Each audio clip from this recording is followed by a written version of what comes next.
అలాగే రోమిలకు రాష్ట్ర పత్రిక రోమపత్రిక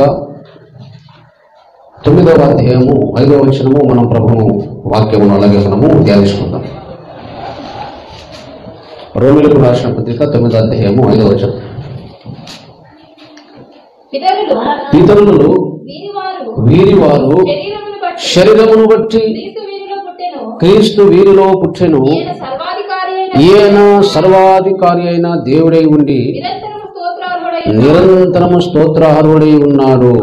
ఆమేన్. ప్రార్థన చేసుకుందాం. స్తోత్రమైన పరిశుద్ధుడ, మహోన్నతుడా, సర్వశక్తిగల దేవ, ఆశ్చర్యకరుడా, అద్భుతకరుడా తండ్రి, చదువుకున్న లేఖన భాగం ద్వారా నాతో అందరితో మీరు మాట్లాడమని ఉపదేశించమని, మేము తెలుసుకోవాల్సిన సత్యము బ్రహ్మ ఉపదేశించమని, కృపచూపమని, సహాయం చేయమని, మహిమ ఘనత పొందమని నిబంధనలు చెల్లిస్తూ యేసు నామములో ప్రార్థిస్తున్నాము తండ్రి. ఆమేన్. ఆమేన్. ఆమేన్. దేవునికి స్తోత్రం. హల్లెలూయా. దేవునికి మహిమ కలుగును గాక. క్రీస్తు నందు దేవుడి బిడ్డలారా, ఇక్కడ మనం చదువుకున్న లేఖన భాగంలో మన బాగా అలాగే మనము గమనిస్తే, అలాగే యేసుక్రీస్తు ప్రభువు గురించిన వాక్యము ఇక్కడ రాయబడింది. అపోస్తలుడైన పౌలు భక్తుడు అలాగే ఈ మాటలను అలాగే బోధిస్తున్నాడు, ప్రకటిస్తున్నాడు. పితరులు వీరివారు శరీరమును బట్టి క్రీస్తు వీరిలో పుట్టారు. శరీరమును బట్టి అంటే శరీరధారిగా అలాగే యూదులలో అలాగే వీరిలో అలాగే క్రీస్తు ప్రభువు పుట్టిను, కానీ ఈయన సాధారణమైన వ్యక్తి అయితే కాదు అని యేసు ప్రభు గురించి అపోస్తలుడైన పౌలు భక్తుడు అలాగే ఈ విషయాన్ని అలాగే మాట్లాడుతున్నాడు. ఎందుకంటే ఆయనకు ఇశ్రాయేలు ప్రజల గురించి ఒక భారం అనేది ఉంది. పౌలు భక్తుడు తన సొంత జాతి సొంత ప్రజల రక్షణ పొందాలని ఒక భారం అనేది ఉంది. 9వ వచనం మొదటి వచనం చూస్తే, నాకు బహు దుఃఖమును నా హృదయములో మానని వేదనయు కలవు, క్రీస్తును నిజమే చెప్పుచున్నాను, అబద్ధమాడుట లేదు. పరిశుద్ధాత్మ యందు నా మనస్సాక్షి నాతో కూడా సాక్ష్యం ఇచ్చుచున్నది. సాధ్యమైన ఎడల దేహ సంబంధులైన నా సహోదరుల కొరకు నేను క్రీస్తు నుండి వేరే శాపగ్రస్తుడై ఉండకూడదు.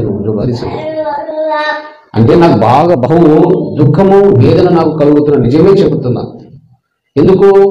దేహ సంబంధులైన నా సహోదరులు కనుక ఇశ్రాయేలు ప్రజలందరూ కూడా, యూదులందరూ కూడా రక్షణ పొందని కూడా యూద జాతి నుంచి పుట్టినవాడు కనుక పౌలు నా సహోదరులు దేహ సంబంధమైన సహోదరులు కనుక వాళ్ళందరూ కూడా రక్షణ పొందాలని వారి కొరకు నేను క్రీస్తు నుండి నేను వేరే శాపగ్రస్తునే ఉండకూడదు. అవసరమైతే నరకమైనా పర్వాలేదు, కానీ అలాగే నా సహోదరులు యూదులు నా జాతి వారు అలాగే యేసుక్రీస్తు ప్రభువుని విశ్వాసం నుంచి రక్షణ పొందాలని, నిత్య జీవం పొందాలని అలాగే చెబుతున్నాడు. హల్లెలూయా.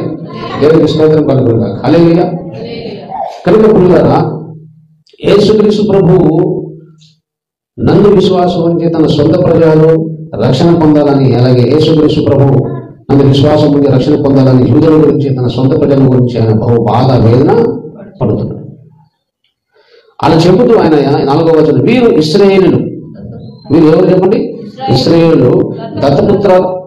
దత్తపుత్రత్వము, మహిమయు, నిబంధనము, ధర్మశాస్త్రము, ప్రధానమును, అర్చన, వాగ్దానములు ఇవి. అంటే ఇశ్రాయేలు ప్రజలకు గొప్ప భాగ్యం దేవుడు ఇచ్చాడు, వాళ్ళకు ధర్మశాస్త్రం ఇచ్చాడు కనుక. కానీ పితరులు వీరివారు అని పాత నిబంధనలు అబ్రహాము, యాకోబు, ఇసాకు అందరూ కూడా ఇశ్రాయేలు వారు వీరివారు శరీరమును బట్టి క్రీస్తు వీరిలో పుట్టాడు. శరీరమును బట్టి మన అందరి పాపల కొరకు మరణించడానికి శరీరధారిగా ఆయన వీరిలో పుట్టాడు, కానీ అలాగే అబ్రహాముతో, ఇసాకుతో, యాకోబుతో ఆ పితరులైన సమానుడు కాదు. అలాగే ఈయన సర్వాధికారి అయిన దేవుడు. ఎవరని చెప్పండి? యేసుక్రీస్తు ఎవరు? క్రీస్తు ఎవరు చెప్పండి? సర్వాధికారి అయిన దేవుడై ఉండి నిరంతరము స్తోత్రార్హుడై ఉన్నాడు. హల్లెలూయా. కనుక బైబిల్లో ఉన్న ప్రతి వచనము దేవుని ఆత్మ ద్వారా, పరిశుద్ధాత్మ ద్వారా రాయబడి ఉంది.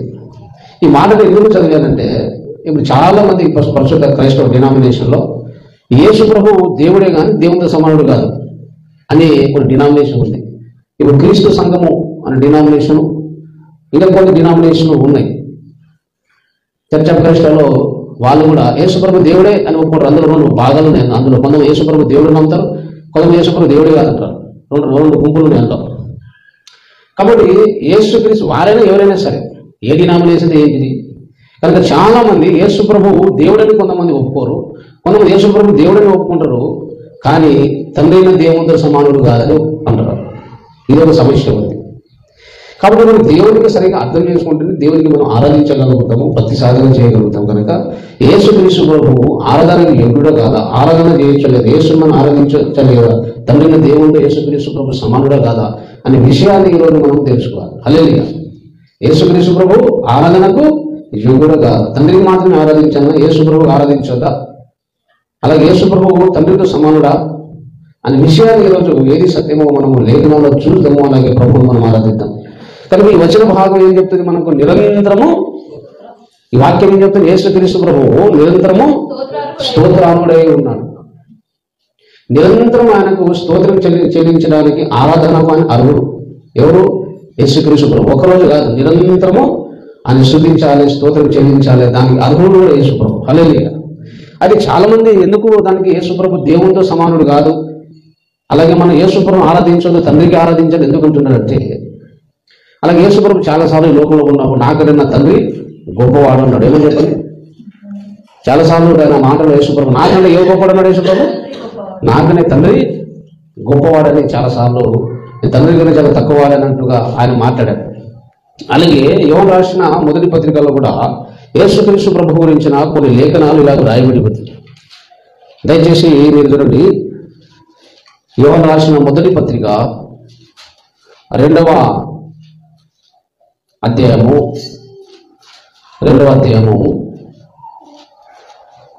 అలాగే 22వ వచనం చూడండి.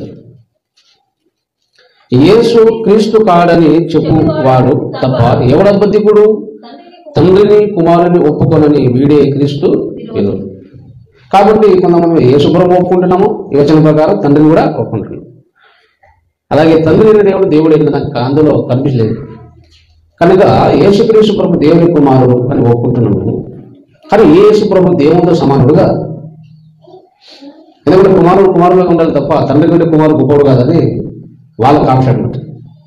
అలాగే యోహాను రాసిన మొదటి పత్రిక 4వ అధ్యాయంలో 2వ వచనంలో యేసుక్రీస్తు శరీరధారి వచ్చానని ఏ ఆత్మ ఒప్పుకున్ననో అది దేవునికి సంబంధమైనది, ఏ ఆత్మ యేసును ఒప్పుకున్నదో అది దేవునికి సంబంధమైనది.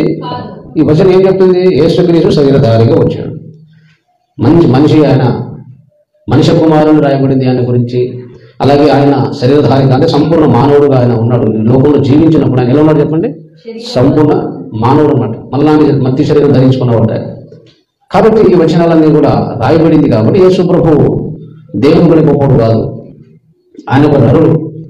దేవునికి అలాగే నరులకు మధ్యావతి ఆయన ఒక నరుడు అని దేవుని శరీరిస్తుంది కనుక, అలాగే ఆయన యేసు ప్రభు దేవునితో సమానుడు కాదు అని ఈ వచనాలను బట్టి వాళ్ళు చెబుతున్నారు. ఇక వాళ్ళు మనం ఎక్కువ దానికి మాట్లాడే టైం సరిపోతుంది కనుక నాకనే నా తండ్రి ఎక్కువవాడు గొప్పవాడు అని చెప్పినందుకు, అలాగే యేసు ప్రభువు చాలాసార్లు అలాగే యేసు ప్రభు గురించి లేఖనాలు, యేసు ప్రభు మనిషి కుమారుడు, యేసుక్రీస్తు ప్రభు శరీరధారిగా ఉన్నాడు, యేసు ప్రభు నరుడు, యేసుక్రీస్తు ప్రభు అలాగే క్రీస్తు అనే అభిషక్తుడు అని ఒప్పుకుంటేనే మనము అలాగే దేవుని సంబంధం కలిగిన వ్యక్తులు అని లేఖనం శరీరిస్తుంది కనుక మన యేసు ప్రభు దేవునితో సమానుడు కాదని వాళ్ళు చెప్పుకొస్తున్నారు. ఇది చాలా డినామినేషన్ ఏమంటారు, మనిషి కుమారుడు మనిషే తప్ప అలాగే ఆయన పెద్ద దేవుడు కాదని కొంతమంది దేవుడితో సమానుడు కాదని ఇంకా కొంతమంది. ఎందుకంటే మోషే కూడా దేవుడే రాయబడింది. మోషే కూడా ఏం రాయబడింది? సంఖ్యాకాండంలో ప్రభువా అని రాయబడింది. మోషే దేవుడా ఇప్పుడు దేవుడితో సమానుడా కాదు. కాబట్టి అలాగే దయచేసి ఇక్కడ చూడండి, సంఖ్యాకాండంలో అలాగే మోషేకు గురించి 11వ అధ్యాయము 28వ వచనం. మోషేకు యెహోషువ అంటాడు, మోషే ఏర్పరచుకున్న వారిలో 100 కుమారులను మోషే పరిచారకుడైన యెహోషువ మోషే నా ప్రభువా వారిని నిషేధింపుమని చెప్పాడు. మోషేకు ప్రభువాని పిలిచాడు అంటే మోషే దేవుడితో సమానుడా? అలాగే యేసు ప్రభు కూడా దేవుడే రాయబడింది. ఎంత మాత్రం యేసు ప్రభు దేవుడితో సమానుడా కాదు కదా అని చాలామంది ఈ దుర్బోధ అసత్య బోధ అనేది క్రీస్తు సంఘంలో ప్రచారం జరుగుతుంది.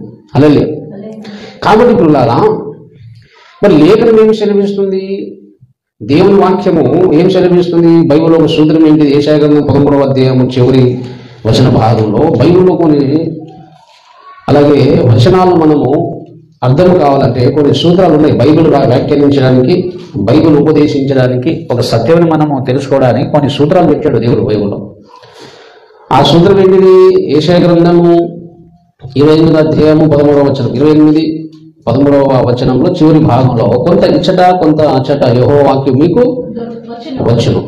దేవుని వాక్యం ఒక సంగతి గురించి, ఒక విషయం గురించి మనం ధ్యానించినప్పుడు, పరిశోధించినప్పుడు అందులో ఈ 66 గ్రంథాలలో కొంత అచ్చట కొంత ఇచ్చట ఉంటుంది. అని మొత్తం ఒకే చోట ఒక విషయం గురించి దేవుని ఇన్ఫర్మేషన్ ఇయ్యడు, దేవుని పద్ధతి. కాబట్టి ఒక విషయం గురించి అచ్చట ఏముంది ఇచ్చట ఉంది రెండు కలుపుకొని ఆ సారం నిండినప్పుడే అది సత్యం అవుతుంది. అందుకే 119వ కీర్తన 160వ వచనం ప్రకారము నీ వాక్య సారాంశమే సత్యం. అక్షరం పట్టుకోద్దు. యేసుక్రీస్తు ప్రభు శరీరధారిగా ఉన్నాడు కాబట్టి రాయబడింది, కాబట్టి యేసు ప్రభు మనిషి కుమారుడు రాయబడింది కాబట్టి, అలాగే యేసుక్రీస్తు ప్రభు అలాగే నాగలిన తండ్రి గొప్పడు అన్నాడు కాబట్టి దేవుడితో సమానుడు ఎప్పుడు కాదు. దేవుడే పేరు మాత్రం ఉంది కానీ దేవుడితో సమానుడు కాదని కొంత గుంపు, అసలు యేసు ప్రభు దేవుడే కాదనేటప్పుడు కూడా క్రైస్తవ సమాజంలో ఉన్నారు. కాబట్టి వాళ్ళు ఇంకోటి పౌలు ఏమన్నా అక్షరం చంపును ఆత్మ చేయబడి, అక్షరాలను పైన చూస్తే నీకు చంపేస్తుంది ఆత్మ, నాశనం చేస్తుంది. అది ఇదే వాక్యం. అక్షరంలో ఉన్న ఆత్మ ఏం చెబుతుందో దానికే వాక్య సారాంశం అంటారు. హల్లెలూయా. కాబట్టి పిల్లలారా, ఈ వాక్య సారాంశం ఏమిటి? యేసుక్రీస్తు ప్రభువు దేవుడి సమానుడా కాదా? యేసు ప్రభు ఆరాధనకు యోగ్యుడా కాదా? తండ్రిని మాత్రమే ఆరాధించాలన్నా యేసు ప్రభువుని అలాగే మనము అలాగే తండ్రితో పాటు ఆరాధించుదా? ఈ ప్రశ్నకు మనము సమాధాన వాక్య సారాంశం ఏమిటో మనం తెలుసుకోవాలి. హల్లెలూయా. మొట్టమొదటిగా అలాగే యేసుక్రీస్తు ప్రభువు దేవునితో సమానుడని లేఖనం మనకు పాత నిబంధన గ్రంథము, కొత్త నిబంధన గ్రంథము అలాగే యేసు ప్రభు గురించి రాయబడి. దయచేసి యేసు ప్రభు కొన్ని వచనాలు నేను జ్ఞాపకం. యేసు ప్రభు దేవునితో సమానుడే కాదు, అదే తప్పకుండా యేసు ప్రభు దేవునితో సమానుడే, ఏ మాత్రంలో సందేహం లేదు.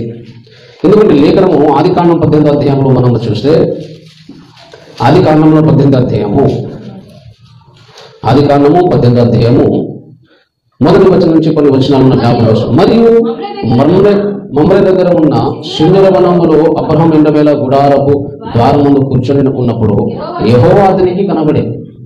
యెహోవా ఎవరు కనబడేను? అబ్రహాము కనబడేను. అలాగే అతడు కనులెత్తి చూసినప్పుడు ముగ్గురు మనుషులు కనబడే. ఎంతమంది కనబడేను?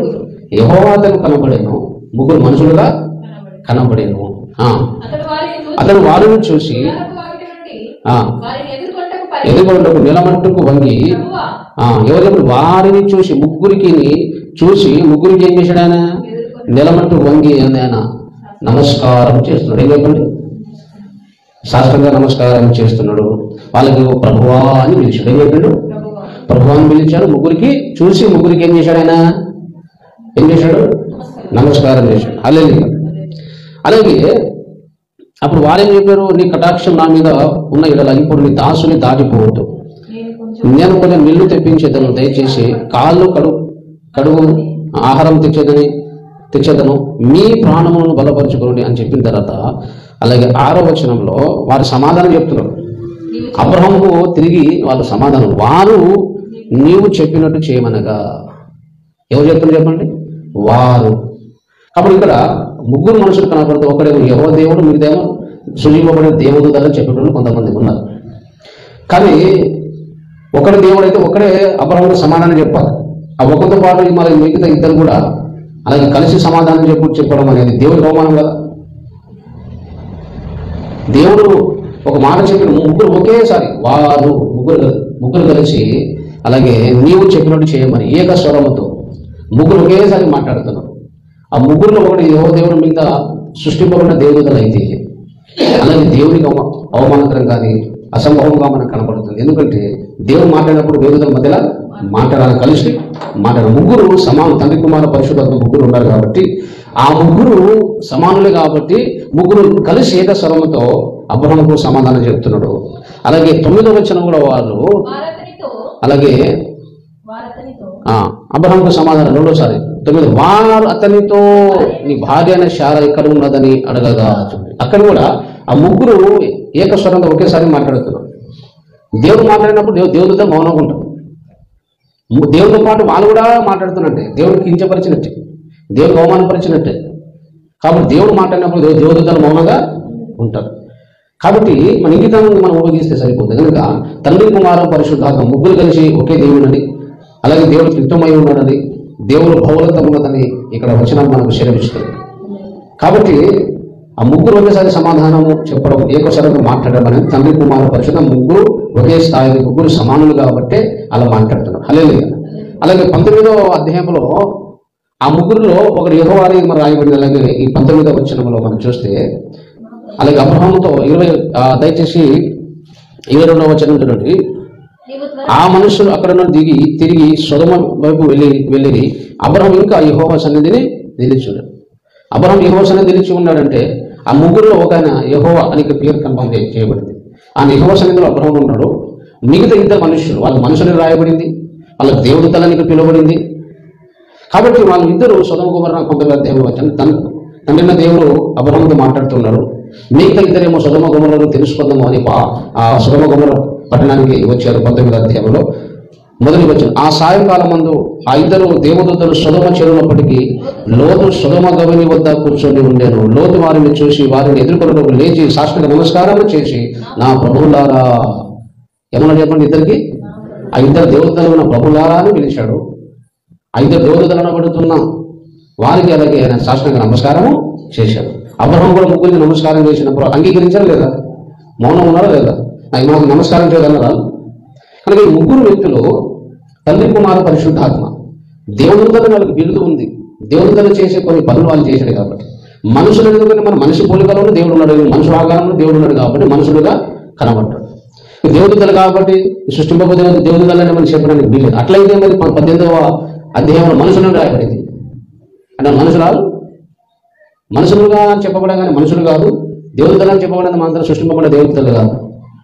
అలాగే యేసు ప్రభువు బైబిల్లో పాత నిబంధన దేవదూత అని బిరుదు ఉంది. హల్లెలూయా. దేవదూతలాగా కొన్నిసార్లు దేవుడు పని చేసినందుకు బిరుదు వచ్చింది తప్ప సృష్టింపబడిన దేవదూతలు కాదు. హల్లెలూయా. కాబట్టి పిల్లలారా, కనుక ఈ 18వ అధ్యాయము 19వ వచనంలో సృష్టింపబడిన దేవదూతలు కాదు వాళ్ళు, తండ్రి, కుమార, పరిశుద్ధాత్మ ముగ్గురు మనుషులు. హల్లెలూయా. కాబట్టి ఆ ముగ్గురు నమస్కారం చేసినప్పుడు అంగీకరించారు. ప్రభువా అని చెప్పినప్పుడు కూడా ముగ్గురు అంగీకరించారు. హల్లెలూయా. వాళ్ళు చేసిన పనిని బట్టి దేవదూతలని పిలువబడుతున్నారు తప్ప, కానీ వాస్తవానికి వాళ్ళ లక్షణాలు మనము ఆ లక్షణాలు చూసినప్పుడు వాళ్ళ దేవునికి ఉన్నట్టు లక్షణం వాళ్ళకు ప్రభువా అనగానే మౌనంకున్నారు, సాష్టాంగ నమస్కారం చేయగానే వాళ్ళు మౌనంకున్నారు. కానీ సృష్టింపబడిన దేవదూతలు కాదు. హల్లెలూయా. ఎందుకంటే ప్రకటన గ్రంథంలో మనం చూస్తే 19వ అధ్యాయము 22వ అధ్యాయంలో చూస్తే 22వ అధ్యాయం ప్రకటన గ్రంథం 22వ అధ్యాయము 8వ వచనం ప్రకారము దేవదూతలు సాష్టాంగ నమస్కారం చేసిన ప్రభువా అన్న వాళ్ళు అంగీకరించారు. ఈ బైబిల్లో ఉన్న పద్ధతి లేఖనం సెలవిస్తుంది. 22వ అధ్యాయం ప్రకటన గ్రంథం 8వ వచనం. యోహాను నన్ను నేను ఈ సంగతులను వినినవాడను చూచినవాడను, నేను విని చూచినప్పుడు వాటిని నాకు చూపుచున్న దూత పాదముల ఎదుట నమస్కారం చేయటకు సాగిపడగా అతడు వద్దు సుమి అన్నాడు. ఏమన్నాడు? వద్దు సుమి, నేను నీతోనూ ప్రవక్తలైన నీ సోదరులతోనూ ఈ గ్రంథమందున వాక్యములను గైకొని వారితోనూ సహదాసుడను, దేవునికే నమస్కారము చేయము. ప్రకటన గ్రంథములో జరగబోయే సంగతులను ఆ దర్శనములో యోహాను భక్తునికి చూపుతున్న ఆ దేవుడితో అంత గొప్ప విషయాలు సంగతులు నాకు చూపెడుతున్నా కనుక అయ్యా నీకు వందనాలు నమస్కారం చేస్తున్నాడు ఆయన. అప్పుడు ఆ దేవుడు ఏమన్నాడు? వద్దు అన్నాడు. ఏమన్నాడు? దేవునికి నమస్కారం చేయాలి కానీ మాకు నమస్కారం కాదు. ఈ భూలోకులు ఎవరైతే సువార్త ప్రకటిస్తారో, ఎవరైతే క్రీస్తు దాసులుగా ఉన్నారో వారితో మేము సమానమే, సహదాసులమే, ప్రవక్తలకు మేము సమానం, సహదాసులమే తప్ప మేము నమస్కారానికి యోగ్యులు కాదు, ఆరాధనకు మనం యోగ్యులు కాదు. అందుకో ఇక్కడ కొన్ని ఇంగ్లీష్ బైబిల్ ఏమంటే వర్షిప్ అని రాయబడింది. ఇక్కడ ఏమని చెప్పండి? వర్షిప్ చేసినట్టుగా రాయబడింది ఇక్కడ ఇంగ్లీష్ బైబిల్. ఇక్కడ నమస్కారం చేశారు, అక్కడ అలాగే వర్షిప్ చేశారన్నట్టుగా రాయబడింది. హల్లెలూయా. ఇక్కడ ఆరాధనకు మేము యోగ్యులము కాదు, నమస్కారానికి యోగ్యులము కాదు. ఎవరికి నమస్కారం చేయాలి? దేవునికి నమస్కారము చేయాలి. అలాగే ప్రకటన గ్రంథము 19వ అధ్యాయంలో కూడా, ప్రకటన గ్రంథం 19వ అధ్యాయం 10వ వచనంలో, అందుకు నేను అతనికి నమస్కారం చేయటకై అతని పాదముల ఎదుట సాగిలిపడగా అతడు వద్దు సుమి, నేను నీతోనూ యేసును గురించిన సాక్ష్యం చెప్పు, నీ సహోదరులతోనూ సహదాసులను దేవునికే నమస్కారం చేయము. దేవునికి మహిమ కలుగుగా. ఇక్కడ దూత ఏమంటున్నాడు? యోహాను భక్తులు నమస్కారం చేయగానే ఏమంటున్నాడు? వద్దు అన్నాడు. ఏమన్నాడు? కానీ ప్రకటన గ్రంథం 18వ అధ్యాయంలో 19వ వచనంలో ఉన్న దేవదూత కనబడుతున్న వారు ప్రభువా అన్నా వద్దని చెప్పలేరు, నమస్కారం చేసినా మొక్కినా వద్దని చెప్పలేరు. అంటే వాళ్ళు సృష్టింపబడిన దేవదూతలు కాదు, మనుషుల నుంచి చెప్పబడింది, దేవదూతలు రాయబడింది, దేవదూతలు రాయబడింది అనేది. కాబట్టి దేవదూతలే నమ్మాలి అనుకుంటే మరి మనుషులని కూడా రాయబడింది వాళ్ళ గురించి. అది మనుషులని నమ్ముతాము, మనుషులను ఒప్పుకుంటాము మరి. కాబట్టి పిల్లలారా మనుషుల ఆకారంలో వచ్చిన కాదు మనుషులు రాయబడింది. దేవదూతలను రాయబడిందంటే అలాగే దేవదూతలు దేవునికి ఇక్కడ అలాగే మనుషులు మధ్యవర్తిగా పనిచేశారు కనుక అప్పుడు కొన్నిసార్లు తండ్రినే దేవునికి అలాగే భూలోక ప్రజలు మధ్యవర్తిగా కొన్నిసార్లు అలాంటి పనులు వాళ్ళు చేశారు కాబట్టి అలా బిరుదు వచ్చింది తప్ప వాళ్ళు సృష్టింపబడిన దేవదూతలు కాదు. హల్లెలూయా. కాబట్టి ఆ ముగ్గురు తండ్రి కుమార పరమ పరిశుద్ధాత్మ ఆ ముగ్గురు కూడా ఏకస్వరంతో మాట్లాడుతున్నట్టే ముగ్గురు సమానం ఉండేది తప్ప మాట్లాడడం సాధ్యమో కాదు. అబ్రహాంతో ముగ్గురు ఒకటేసారి సమాధానం చెప్తారు. కాబట్టి పక్కన దేవుడితో నేను ఎవరు మాట్లాడితేనే మధ్యలో విశ్వాసులు ఎవరు మాట్లాడతారా? ఎవరితో మాట్లాడుతూ ఉంటే నాతో పాటు సమాధానం చెప్తారా? అయ్యగారు మాట్లాడినప్పుడే మౌనం ఉండాలని ఆ గౌరవం రెస్పెక్ట్ ఇస్తారు. దేవుడు మాట్లాడుతుంటే మధ్యలో వీళ్ళు కూడా దేవుడితో స్వరం కలపడం, దేవుడితో మాట్లాడడం అనేది అది సమంజసంగా ఉందా?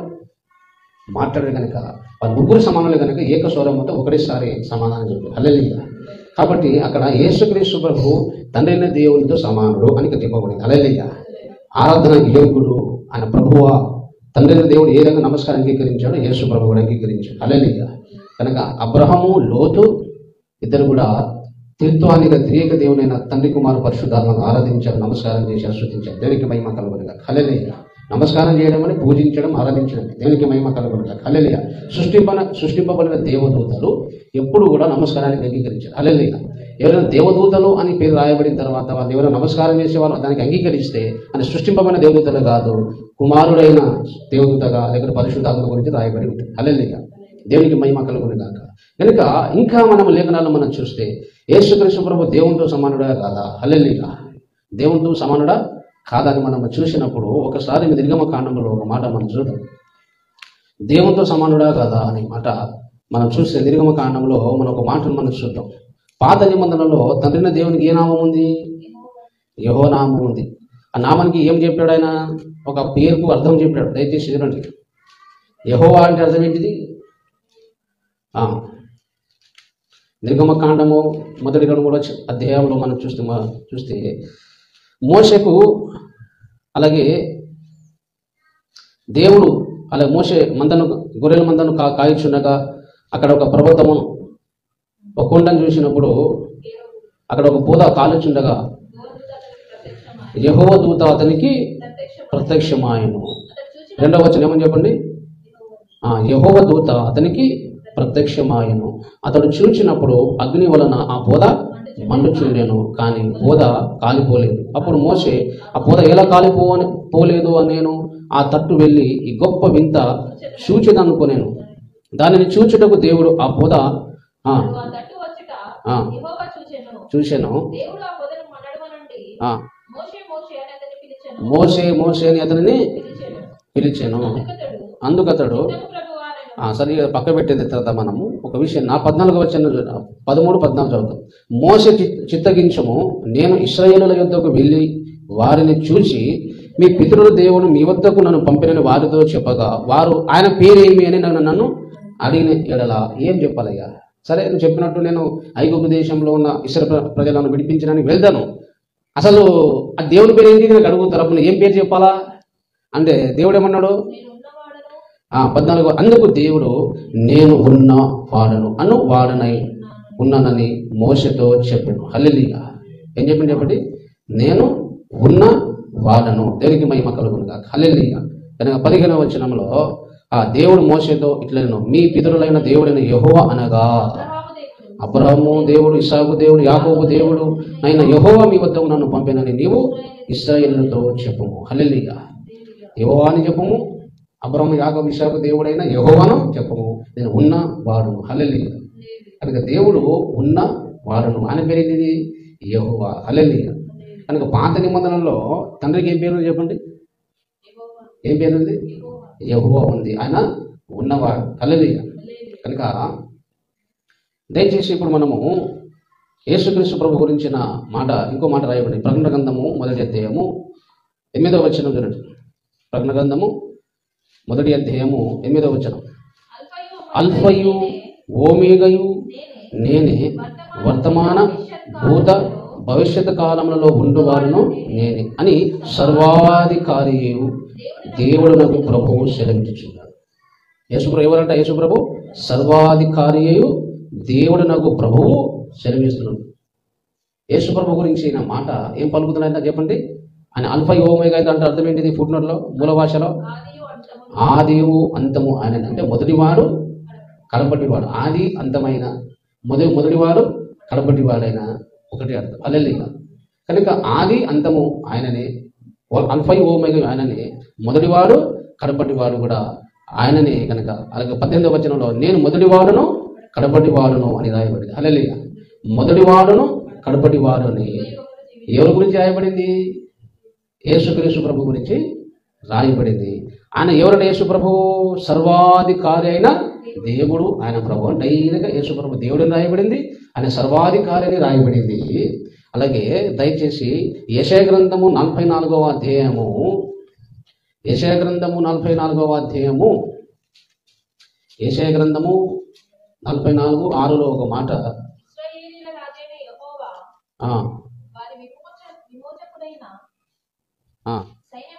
ఇశ్రాయేలుల రాజైన యెహోవా వారి విమోచకుడైన సైన్యములకు అధిపతియగు యెహోవా ఇలాగ సెలవిస్తున్నాడు.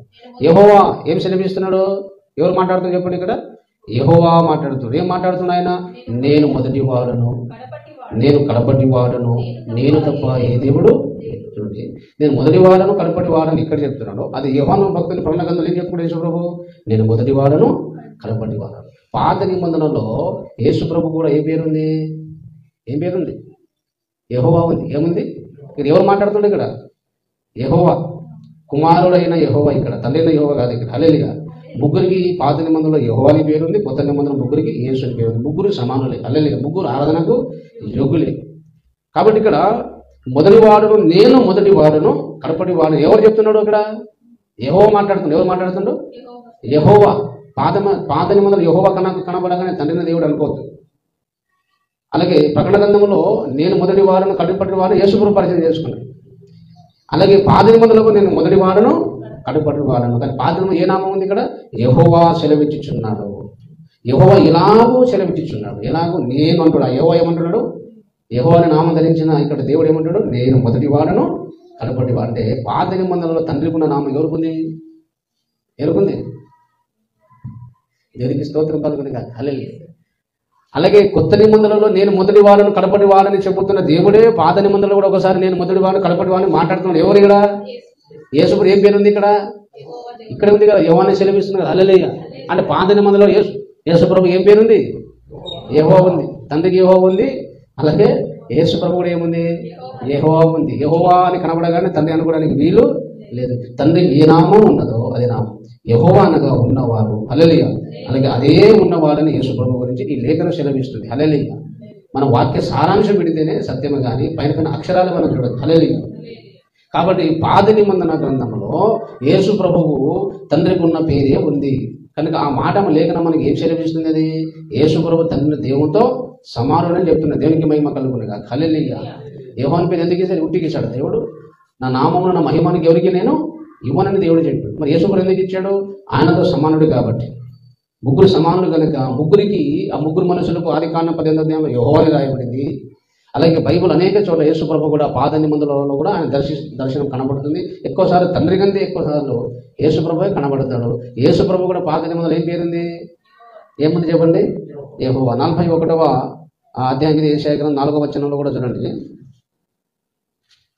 41:4లో ఆది నుండి మానవ వంశములను పిలిచిన వాడైన యెహోవాను నేనే. యెహోవాను నేనే. నేను మొదటి వాడును కడవరి వారితో ఉండువాడను. అలాగే ఇక్కడ కూడా అదే మాట చెప్తున్నాను. యెహోవాను నేనే. ఆ యెహోవా ఏం మాట్లాడుతాను? నేను మొదటి వాడను. హల్లెలూయా. అంటే యేసు ప్రభువు మాట అంటే కుమారుడైన యెహోవా మాట్లాడుతున్నాడు. హల్లెలూయా. అందుకే పాత నిబంధనలు ఇప్పుడు సమయం లేదు కానీ పెద్ద అంశం కనుక జస్ట్ మన అవగాహనకు కొన్ని వందల వచనాలు మనం చెప్పగలం. చాలా గడ్డల తరగతి బట్టి 10 నిమిషాలుగా అయిపోతుంది కనుక పిల్లలు ఇక్కడ మనం ఒక విషయాన్ని గ్రహించాలి. పాత నిబంధనలలో తండ్రి కుమార పరిశుద్ధాత్మకు యెహోవా అని నామం రాయబడింది. కొత్త నిబంధనల ముగ్గురికి ఏముంది? యేసు అనే నామము ఇవ్వబడింది. ముగ్గురికి ఏం పేరు ఉంది? యెహోవా అని పాత నిబంధన. కొత్తలో ఏముంది? యేసు. దానికి వందల వచనాలు ఆధారాలు ఉన్నాయి. హల్లెలూయా. ఇప్పుడు అన్ని ధ్యానించిన సమయం కాదు కనుక ప్రియులారా, అంటే యేసుక్రీస్తు ప్రభు దేవునితో తండ్రిన దేవునితో ఆయన సమానుడు కనుక ఆదికాండం 18-19 వచనాలు అధ్యాయములు మనకు యేసుక్రీస్తు ప్రభు దేవునితో సమానుడని మన లేఖనాలు సెలవిస్తాయి. సారాంశం. హల్లెలూయా. లేఖనంలోనూ ఆత్మ చెప్తున్నది ఏంటంటే యేసుక్రీస్తు ప్రభు అలాగే దేవునితో సమానుడు కనుక ముగ్గురు తండ్రితో పాటు సర్వము కలిపి ఒకటిసారి మాట్లాడుతున్నాడు. తండ్రి అక్కడ ఆరాధించబడినప్పుడు యేసు ప్రభు కూడా ఆరాధనను ప్రభు వారి మాటను అంగీకరించాడు. హల్లెలూయా. తండ్రి కంటే తక్కువవాడై ఉంటే అలాగే ఆరాధించిన యోగ్యుడు కాదు. హల్లెలూయా. దేవునితో సమానుడు అనే దేవుడు, సర్వాధికారి అయిన దేవుడు ఆయన. హల్లెలూయా. కనుక ఆయన పాత నిబంధనలో యేసు ప్రభు కూడా యెహోవా అనే నామం పేరు ఉంది. ఇంకో మాట చూపెడతాను నేను, జస్ట్ ఎక్కువ వచనం చూపెడతాను. మత్తయి సువార్తలో ఒక మాట నేను చూపెడతాను. నేను పాత నిబంధనలో తండ్రికి ఉన్న పేరే యేసయ్యకు ఉంది కనుక, అలాగే ఆయన తండ్రితో సమానుడు కనుక అని ఆ పేరు ఇచ్చాడు. నా మహిమను నా నామను ఎవరికి నేను ఏనన్నాడు.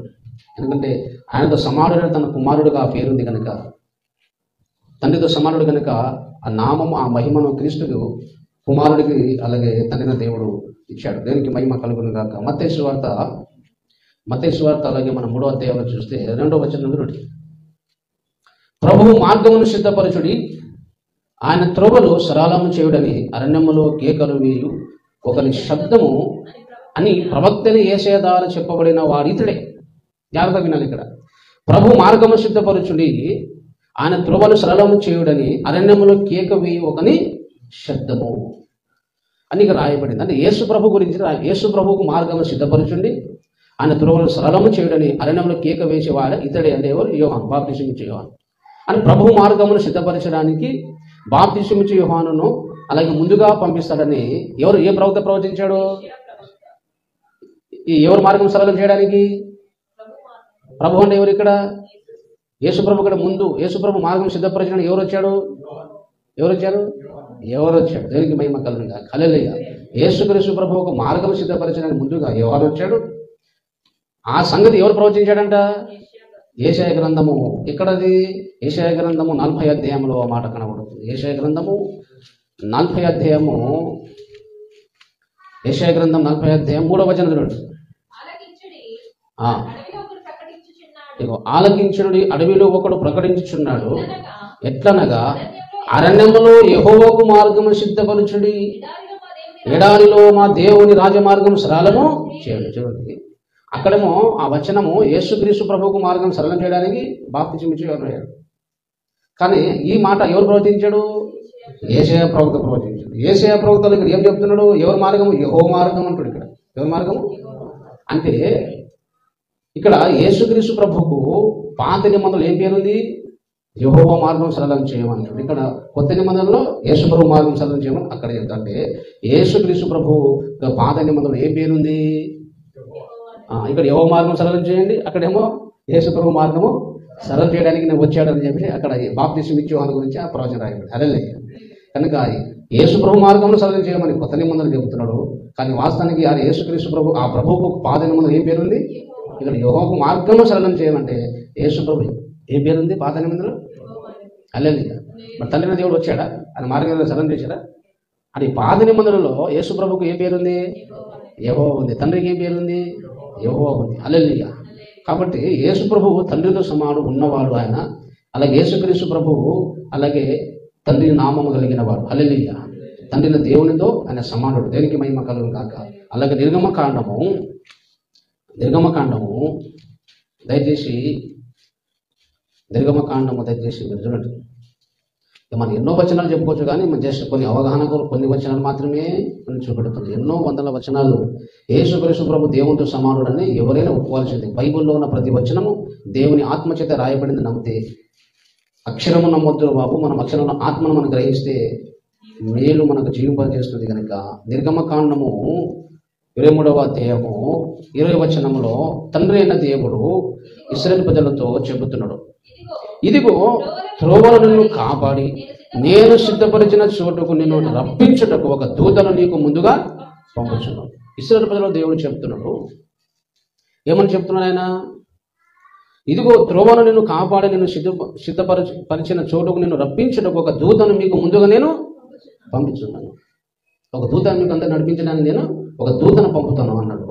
21వ వచనం, ఆయన సన్నిధిని జాగ్రత్తగా ఉండి ఆయన మాట వినవలెను. యెహోవా దేవుడే, తండ్రిన దేవుడు ఏం మాట్లాడుతున్నాడు? ఆయన సన్నిధిని జాగ్రత్తగా ఉండి అన్నాడు. ఏమన్నాడు? ఎవరి సన్నిధి? ఇదేమంది? దూతను పంపిస్తుంటాడు. ఆ దూత సన్నిధిని మీరు జాగ్రత్తగా ఉండాలి, ఆయన మాట మీరు వినవలేను, ఆయన కోపం రేపొద్దు, మీ అతిక్రమములను ఆయన పరిహరింపడు, ఆయన మీ అతిక్రమములను ఆయన పరిహరింపడు, నా నామము ఆయనకున్నది. ఇశ్రాయేలు ప్రజలారా, ఇదిగో మీ త్రువలో నిన్ను కాపాడి నీకు సిద్ధపరిచిన చోటుకు నిన్ను రప్పించుటకు ఒక దూతను మీకు ముందుగా నేను పంపిస్తాను. ఆ దూతను నీకు పంపిస్తాను యెహోవా దేవుడు, తండ్రిన దేవుడు చెప్పిన తర్వాత ఆయన సన్నిధికి మీరు జాగ్రత్తగా ఉన్నాడు. ఎవరి సన్నిధికి? అదేం ప్రభువా, నువ్వే దేవుడు అన్నాక నీ సన్నిధిలో జాగ్రత్తగా ఉండమని చెప్పాలి, కానీ ఆయన సన్నిధి ఏం చెప్తాను? ఒక సృష్టిపకుడు దేవుడితో ఆయన మాట వినకపోతే మీ పాపానైనా క్షమించడు. ఆయన మాట వినకపోతే మీ పాపాన్ని క్షమించడు. ఆయన అంటే దేవుడితో పాపాలు క్షమించే అధికారం ఉంటుందా? ఉంటుంది చెప్పండి. ఆయనకు నా నామం ఉన్నది. ఏమని చెప్పండి? ఎవరికి నా నామం ఇయ్యరు, నా మహిమను ఎవరికి ఇస్తాడు? నన్నతో సమానులుగా ఉన్న క్రీస్తుకు ఆ నామే, ఆయనకు నా నామం ఉంది, నాకు యెహోవా, ఆయన కూడా యెహోవా. హల్లెలూయా. అందుకే ఇంత మనం చదువుకున్నాం మనం, యేసు ప్రభు పాత నిబంధనలో అలాగే యెహోవా నామం ఉంది. కాబట్టి యెహోవా కనబడగానే తండ్రి అనుకోవద్దు, యేసు ప్రభు అనుకోవడం వీళ్ళే. వాళ్ళు చేసిన క్రియలను బట్టి, పనిని బట్టి ఈ తండ్రిన యెహోవానా, కుమారుడైన యెహోవానా అని మనం గుర్తుపెట్టాలి. హల్లెలూయా. కనుక మన పాపాన్ని పరిహారింపవద్దు, ఆయన కోపము రేపవద్దు. ఆ దూతకు కోపం రేపితే మీ పాపాన్ని క్షమించే జాగ్రత్త ఉండదు. నేనేం చేయాలంటున్నా?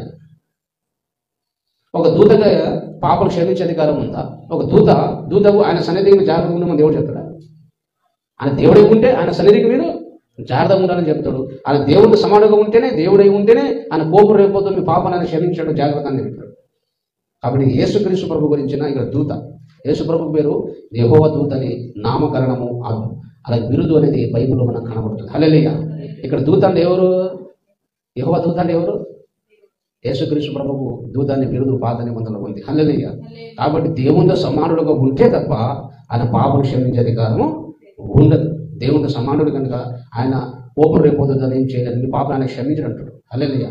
ఇప్పుడు ఆయన దేవునితో సమానుడు కాబట్టి అలాగే ఆయన కోపం రేపొద్దు, జాగ్రత్తగా ఉండండి, మీ పాపాలు ఆయన క్షమించాడు, జాగ్రత్త. ఆయన నా నామం ఉంది. ఏ నామం ఉంది? దేవుడితో ఆయన నామం ఇస్తాడా? దేవుడు సృష్టించిన దేవుడితో ఆయన నామం ఇస్తాడా? మహిమని ఇస్తాడా? ఆయన ఈవిడి తన కుమారుడి గురించి, యేసు ప్రభు గురించి తండ్రి సాక్ష్యం ఇస్తున్నాడు. ఆయన దూతగా వస్తాడు, కానీ దూత కాదు, సాధారణమైన సృష్టింపబడిన దేవదూత కాదు. ఆయన నా నామం ఉంది, ఆయన కోపం రేపొద్దు, ఆయన సన్నిధి మీరు జాగ్రత్తగా ఉండాలి. జాగ్రత్తగా ఉండకుండా ఆయన కోపం రేపించరా, మీ పాపని క్షమించండి, మీ పాపని క్షమించాడు, జాగ్రత్త ఉండండి అని చెప్పేసి ఆయన చెప్తాను. అదే ప్రభు, నువ్వే మాకున్న తర్వాత ఆయన పాపని క్షమించడం ఏంటిది? ఆయన సన్నిధి ఉండడం ఏంటి? నువ్వే దేవుడుగా అనొచ్చు. హల్లెలూయా. ఆయన సృష్టిపకున్న దేవుడితో కాదు, దేవుడు సమానుడైన వ్యక్తి, దేవుని నామం కలిగిన వ్యక్తి, పాపం క్షమించే అధికారం కలిగిన వ్యక్తి. అలాగే ఆయన కోపం రేపితే నేను ఏం చేయగలుగుతానంటే ఆయన దేవుడితో సమానం ఉంటే తప్ప ఆ మాట తండ్రి దేవుడు చెప్పగలరు. హల్లెలూయా. కనుక ఇక్కడ కూడా యేసుక్రీస్తు ప్రభువు దేవునితో సమానుడు అని ఈ లేఖనం మనం సారాంశం చెప్తుంది. వాక్యంలో ఆత్మ మనం బోధిస్తుంది. దేవునికి మహిమ కలుగును గాక. హల్లెలూయా. హల్లెలూయా. కనుక పిల్లలారా, ఇక ఎన్నో వచనాలు ఉన్నాయి. ఆయన అలాగే సర్వాధికారి అయిన దేవుడు రాయబడింది. హల్లెలూయా. పాపను క్షమించేది కానీ ఎవరికి ఉంది? దేవునికి ఉంటుందండి. యేసు ప్రభు దేవునితో సమానం కాకపోతే ఆయనకి ఎందుకు క్షమించడానికి అధికారము? హల్లెలూయా. అసలు ఈ భూమిని ఆకాశం సృష్టించిన వాడు ఎవరు చెప్పండి? యేసు ప్రభువే. ప్రపంచం నిర్మించిన వాడు ఎవరు? హెబ్రీయులకు రాసిన పత్రికలో మనం చూస్తాం కదా. హెబ్రీయులకు రాసిన పత్రిక మొదటి అధ్యాయము 2వ అధ్యాయంలో చూస్తే మొదటి అధ్యాయం 2వ వచనం. హెబ్రీ మొదటి అధ్యాయము 2వ. ఈ దినములంతమందు కుమారుని ద్వారా మనతో మాట్లాడెను, ఆయన ఆ కుమారుని సమస్తమునకు వారసునిగా నియమించెను, ఆయన ద్వారా ప్రపంచములను నిర్మించను. ఈ ప్రపంచం ఎవరు నిర్మించాడు? యేసుక్రీస్తు ప్రభు. ఆ యేసుక్రీస్తు ప్రభు ఏం చెప్తున్నాడు? 7వ వచనం చదవండి. యేసు ప్రభుకు తండ్రిన దేవుడు ఏం చెప్తున్నాడు? తన దూతలను వాయులుగాను తన సేవకులను అగ్నిజ్వాలలుగాను చేసుకొనువాడు అని తన దూతల గురించి చెప్పుచున్నాడు. దేవుడు వాక్యంలో దూతల గురించి ఏం చెప్తున్నాడు? ఒక వాయుగాను నేను వాళ్ళకి సృష్టి, ఆత్మ, వాయువు అంటే ఆత్మ అన్నమాట. వాళ్ళకి ఆత్మలుగానే దేవదూతలను సృష్టించాడని దేవదూతల గురించి దేవుడు చెప్తున్నాడు. సేవకుల గురించి అంటే అగ్నిజ్వాలలుగా వారిని చేసుకున్నాడని చెప్తున్నాడు అని దూతల గురించి చెప్పుచున్నాడు. కానీ తన కుమారుని గురించిన అయితే తండ్రిన దేవుడు కుమారుని గురించిన అయితే ఏం చెప్తున్నాడు? దేవా నీ సింహాసనము నిరంతరము నిలుచున్నది. దేవునికి మహిమ కలుగును. తండ్రిన దేవుడే యేసు ప్రభువుకి ఏమని పిలుస్తున్నాడు? కుమారునికి ఏమంటున్నాడు? దేవా అని చెప్తున్నాడు. హల్లెలూయా.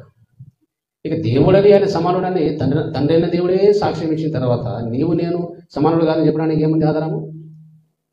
కనుక ఫిలిప్పీయులకు రాసిన పత్రికలో చెప్పాడు, యేసుక్రీస్తు ప్రభువు దేవునితో సమానుడు, దేవునితో సమానుడు, దేవునితో సమానుడు, దేవునితో సమానుడు, దేవునితో సమానుడు. ఫిలిప్పీయులకు రాసిన పత్రిక 2వ అధ్యాయము. అలాగే ఇక్కడ మనకు చెప్తున్న, దయచేసి ఇటువంటి జాగ్రత్తగా నేను కొన్ని వచనాలు చెప్పి నేను ముగిస్తాను, సమయం ఎక్కువ అవుతుంది కనుక. ఫిలిప్పీయులకు రాసిన పత్రిక 2వ అధ్యాయము దయచేసి మీరు వినాలి. 6వ వచనం. ఆయన దేవుని స్వరూపము కలిగిన వాడై ఉండి, ఆయన అంటే ఎవరు ఇక్కడ? యేసుక్రీస్తు ప్రభు. ఎవరు చెప్పండి? ఆయన అంటే యేసు ప్రభు. ఆయన దేవుని స్వరూపము కలిగిన వాడై ఉండి దేవునితో సమానముగా ఉండుట. ఆయన దేవునితో సమానుడుగా ఉండుట. అసలు ఆ భాగ్యం విడిచిపెడతారు ఎవరన్నా? ఎవరు విడిచిపెట్టారు? దేవునితో సమానుడుగా ఉండుట ఆ భాగ్యం ఎవరు విడిచిపెట్టాడు కనుక ఆ విడిచిపెట్టకూడని భాగ్యం అని ఎంచుకోనలేదు. ఆయన దేవునితో సమానుడుగా ఉన్నాడు, కానీ ఆ భాగ్యం ఆయన విడిచిపెట్టకూడదని అనుకోలేదు. మనందరి రక్షణ కొరకు ఆయన విడిచిపెట్టాడు. మనుషుల పోలికగా పుట్టి దాసుని స్వరూపము ధరించుకొని తను తానే రిక్తునిగా చేసుకొనెను. ఆయన ఆకారమందు మనుష్యుడుగా కనబడి మరణం పొందినంతగా, అనగా శిలువ మరణం పొందినంతగా విధేయత చూపిన వాడే తన్ను తాను తగ్గించుకొనెను. హల్లెలూయా. యేసు ప్రభు దేవునితో సమానుడుగా ఉన్నాడు. చెప్పండి, దేవునితో సమానుడుగా ఉన్నాడు, కానీ విడిచిపెట్టకూడని భాగ్యము మనందరి రక్షణ శిలువ మీద మరణించడానికి, ఈ మట్టి శరీరము ధరించడానికి, మనుషులుగా పోలికగా పుట్టి దాసుని స్వరూపం ధరించుకున్నాడు. తగ్గించుకున్నాడు. తను వ్యక్తులుగా తన మహిమ ప్రభావం అంతా విడిచిపెట్టి ఈ లోకంలో ఆయన కనిక గర్భంలో మన శరీరము మన కలిగిన ఈ మట్టి శరీరం ధరించుకొని ఆయన శిలువ మీద మరణించడానికే ఆయన ఆ దేవునితో సమానులుగా ఉండడం అనేది ఆ భాగ్యం విడిచిపెట్టి ఆయన తగ్గించుకున్నాడు. కాబట్టి ఆయనకు శిలువ మీద మరణించడానికి, రక్తం చిందించడానికి, రక్త మాంసం కలిగిన ఈ శరీరమును ఆయన ధరించుకున్నాడు. కాబట్టి ఆయనకు మనిషి కుమారుడని, ఆయనకు అలాగే ఆయన సంపూర్ణ మానవుడని, ఆయన శరీరధారి అని లేఖన సెలవిస్తుంది. హల్లెలూయా. కానీ యేసు ప్రభు పరలోకంలో దేవునితో సమానుడు, అలాగే భూలోకంలో వచ్చిన వాడిని తగ్గించుకున్నాడు లేఖన సెలవిస్తుంది. ఎందుకు తగ్గించుకున్నాడు? డైలీ కోసం ఆయన చంపగలరా? రక్తం చిందించగలరా? మరణించగలరా? మరణించే ఈ శరీరము, రక్తం చిందించిన అవకాశం కలిగింది. ఈ శరీరం ధరించుకోవడానికి, శిలువ మీద మరణించడానికి, దేవునితో సమానులుగా ఉండడానికి అవకాశం ఉన్న ఆ మహిమ, ఆ ప్రభావం అంతా వదిలి ఖాళీ చేసుకుని రిక్తునిగా వచ్చాడు ఆయన. హల్లెలూయా. కాబట్టి యేసు ప్రభు దేవుతో సమానుడై ఈ వచనం మనం చెప్తుంది. హల్లెలూయా. కానీ ఏదో మన శిలువ మీద మరణించడానికి, అలాగే ఈ మలనాటి శరీరము ధరించడానికి యేసు ప్రభు అలాగే ఆ సింహాసనం వదులుకొని భూలోకానికి వచ్చాడని ఈ వచనం మనకు సెలవిస్తుంది. హల్లెలూయా. కానీ భూమి మీద రాకముందు యేసు ప్రభు దేవునితో సమానుడే. హల్లెలూయా. అలాగే దానియేలు గ్రంథంలో దయచేసి చూడండి, యేసుక్రీస్తు ప్రభు ఆయన రాకముందు కూడా పరలోకంలో అలాగే ఆయన ఆరాధించబడుతున్నాడు. దయచేసి చూడండి. ఇప్పుడు ఏం తెలుస్తుంది? ఇప్పుడు దాకా మనం యేసు ప్రభు దేవునితో సమానం. హల్లెలూయా. అలాగే ఆయన దేవునితో సమానుడుగా ఉన్నాడని లేఖనము మనం చదివే కొన్ని వచనాలే చదివే, ఇంకా చాలా వందల వచనాలు ఆధారాలు ఎన్నో ఉన్నాయి. హల్లెలూయా. కానీ మన సమయంలో సందర్భం బట్టి యేసు ప్రభువు కూడా తండ్రి నామం ఉంది, తండ్రి అయిన దేవునితో ఆయన సమానుడు. ఇప్పుడు రెండో అంశం ఏంటంటే, యేసుక్రీస్తు ప్రభువు తండ్రితో పాటు ఆయన ఆరాధించొద్దా? ఆరాధన యోగ్యుడా కాదా? తండ్రి మాత్రమే ఆరాధించాలా? యేసు ప్రభు ఆరాధించొద్దా? యేసు ప్రభువు కూడా ఆరాధించాలి. యేసు ప్రభువు తండ్రితో సమానుడు, అలాగే స్తుతించడానికి ఆయన అర్హుడు, యోగ్యుడు అని లేఖనం సెలవిస్తుంది. ఒక్క వచనం చూపెడితే పాత నిబంధన గ్రంథంలో చాలా వచనం ఉన్నాయి, కానీ దానియేలు గ్రంథంలో ఒక మాట మీకు చూపెట్టి నేను జ్ఞాపకం చేస్తున్నాను. దానియేలు గ్రంథము 7వ అధ్యాయము 13వ వచనం చూడండి.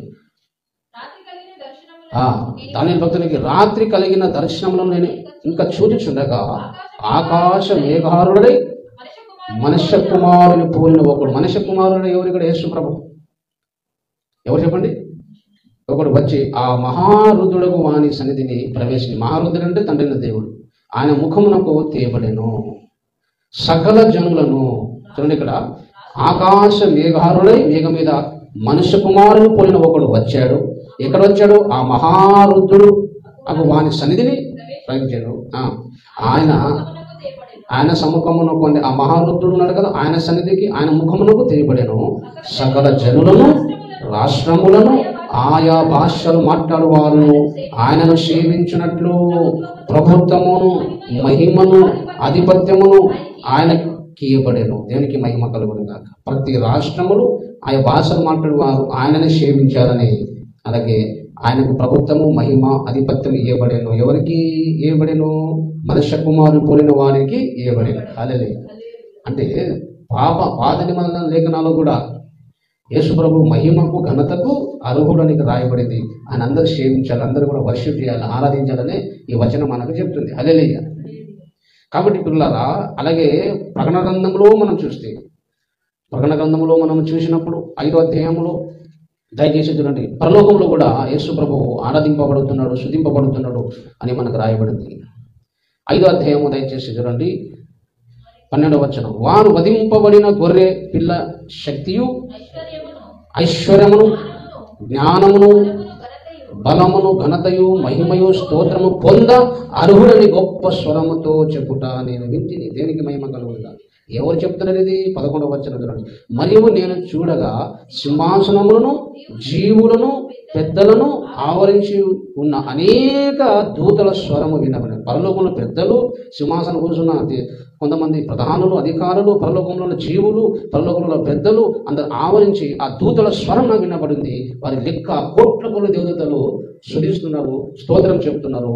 ఏమని చెబుతున్నారన్న పరలోకంలో? వారు వధింపబడిన గొర్రె పిల్ల. వధింపబడిన గొర్రె పిల్లడు ఎవరు? యేసు ప్రభువు. వధింపబడిన గొర్రె పిల్ల శక్తియు, ఐశ్వర్యమును, జ్ఞానమును, బలమును, ఘనతయు, మహిమయు, స్తోత్రమును పొంద అర్హుడని గొప్ప స్వరముతో చెప్పుట ఉంది.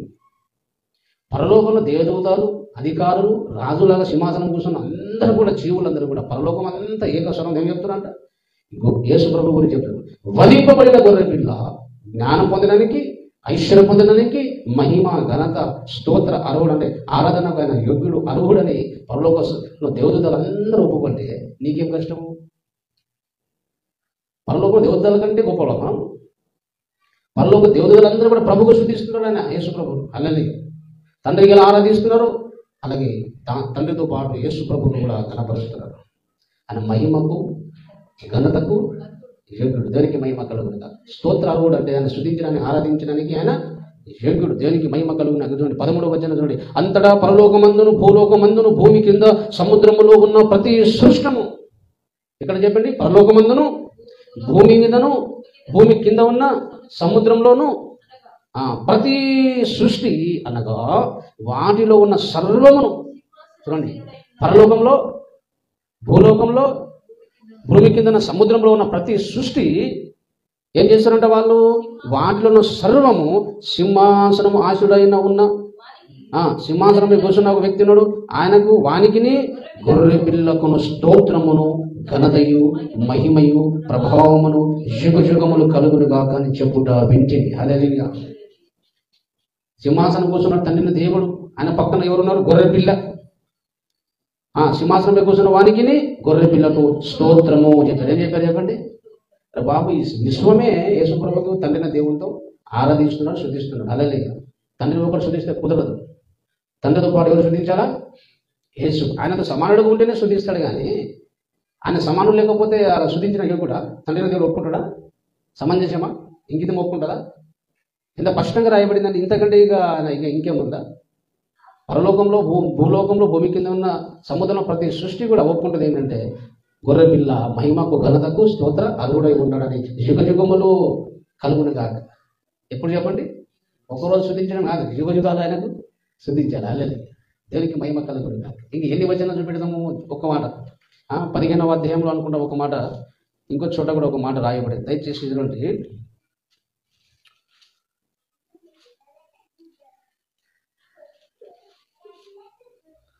దేవునికి స్తోత్రం కలుగునుగా. హల్లెలూయా.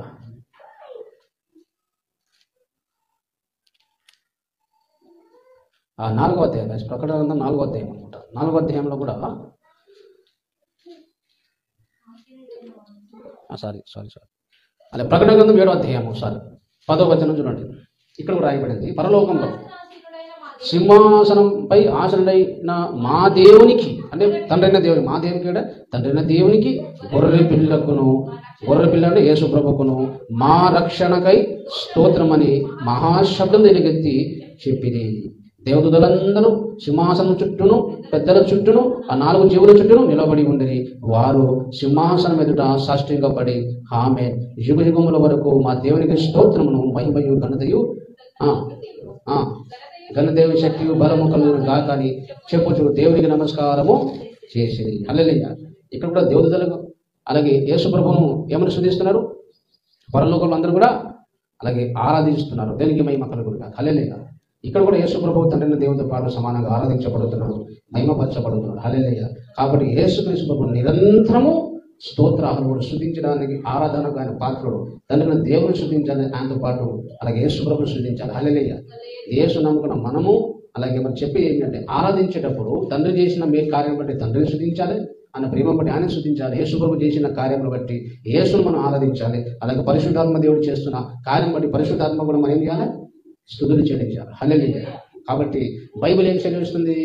యేసు ప్రభు అలాగే తండ్రిని దేవునితో సమానుడు. తండ్రికి ఏ నామం ఉందో ఆయన కూడా అదే నామం ఉంది. హల్లెలూయా. తండ్రికి ఎలాగ ఆరాధించబడుతుందో సమానంగా ఆయన కూడా ఆరాధించబడు. ఆయనకి భూలోకం రాకముందు ఆరాధించబడ్డాడు. యేసు ప్రభువుకు అలాగే చాలాసార్లు కాలు మొక్కినా సరే నమస్కారం చేసిన వద్దన్నాడా? ఆయన దేవుడు కాబట్టి అంగీకరించాడు. ఎక్కడెక్కడ నమస్కారం చేశారో కొన్నిసార్లు అక్కడ ఇంగ్లీష్ బైబిల్లో వర్షం అని రాయబడతాడు. కాబట్టి యేసు ప్రభు ఈ భూలోకం ఉన్నప్పుడు కాలు మొక్కిన నమస్కారం చేసినా వద్దని చెప్పాడు ఆయన. అదే సాధారణమైన దేవుడితో అయితే ఏమంటాడు? వద్దు సుమి, దేవుడికి నమస్కారమా? యేసు ప్రభు అంగీకరించాడు. నేను దేవుడు బాబు కాబట్టి అంగీకరించాడు ఆయన. హల్లెలూయా. అని పరలోకంలో కూడా యేసు ప్రభు దేవునితో పాటు తండ్రిన దేవునితో పాటు ఆరాధించబడుతున్నాడు. హల్లెలూయా. హల్లెలూయా. మరి ఆయన మా శరీరధారిగా వచ్చాడు, మనుష్య కుమారుడు వచ్చాడు, తండ్రిని గొప్పడు ఎందుకు అన్నాడంటే ఆయన మహిమ ప్రభావము శక్తి అంతా కూడా ఆయన అక్కడ రిక్తునిగా చేసుకొని ఫిలిప్పీ 2వ అధ్యాయంలో చదువుకున్నాం మనం. ఆయన రిక్తునిగానే ఖాళీ వేసుకొని వచ్చాడు. తన మహిమంతా పెట్టి ఆయన శరీరధారిగా మనుషుడిగా మనుషుల పోలికగా పుట్టాడు కాబట్టి నాకనైనా తండ్రి గొప్పవాడు అని ఆయన చెప్పాడు. హల్లెలూయా. 33 సంవత్సరంలో ఆయన తగ్గించుకున్నాడు, తను తాను తగ్గించుకున్నాడు.